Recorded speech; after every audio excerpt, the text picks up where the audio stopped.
आज दुनिया के देश भारत का धन्यवाद कर रहे हैं, भारत में भरोसा कर रहे हैं। यही नए भारत के सूर्योदय की पहली छटा है, यही हमारे भव्य भविष्य की पहली आभा है। और अब फिक्र कोरोना की, जिसकी तीसरी लहर का खतरा और गहरा हो गया है।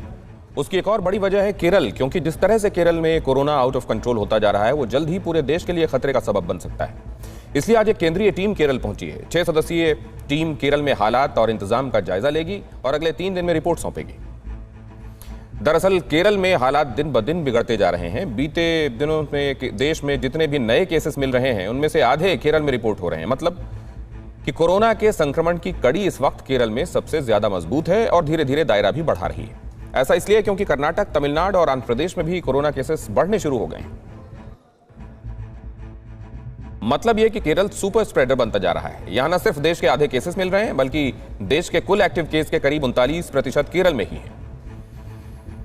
फिक्र सिर्फ केरल तक ही सीमित नहीं है, बल्कि महाराष्ट्र भी फिक्र बढ़ा रहा है, क्योंकि केरल के बाद सबसे ज्यादा नए केस महाराष्ट्र से मिल रहे हैं और एक्टिव केस के हिसाब से देखें तो देश के 58% से ज्यादा एक्टिव केस सिर्फ महाराष्ट्र और केरल में है।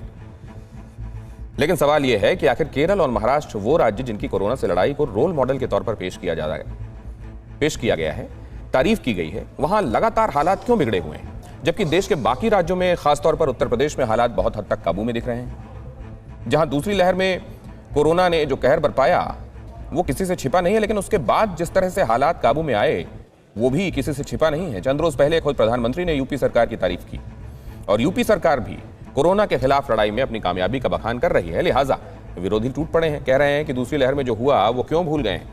महाराष्ट्र और केरल से तुलना की जा रही है, कहा जा रहा है कि वहां के मुकाबले यूपी में टेस्टिंग कम हो रही है, लिहाजा आंकड़े कम दिख रहे हैं। लेकिन सच क्या है, इसका विश्लेषण आज हम आंकड़ों के आधार पर करेंगे। देश में कोरोना की तीसरी लहर का खतरा मंडरा रहा है और माना जा रहा है कि उसकी शुरुआत केरल में हो चुकी है, क्योंकि जिस तरह दूसरी लहर परवान चढ़ी थी, कमोबेश वैसी ही स्थिति फिर से बनती दिख रही है। दूसरी लहर का कहर बरपने से ठीक पहले जैसे दिल्ली समेत उत्तर भारत के ज्यादातर राज्यों में कोरोना काबू में दिख रहा था, इस वक्त भी कुछ वैसा ही नजर आ रहा है। ये बीते एक हफ्ते में केरल में मिलने वाले कोरोना के नए मामलों का ग्राफ है। केरल में डेली न्यू केस का आंकड़ा करीब 26% बढ़ गया है।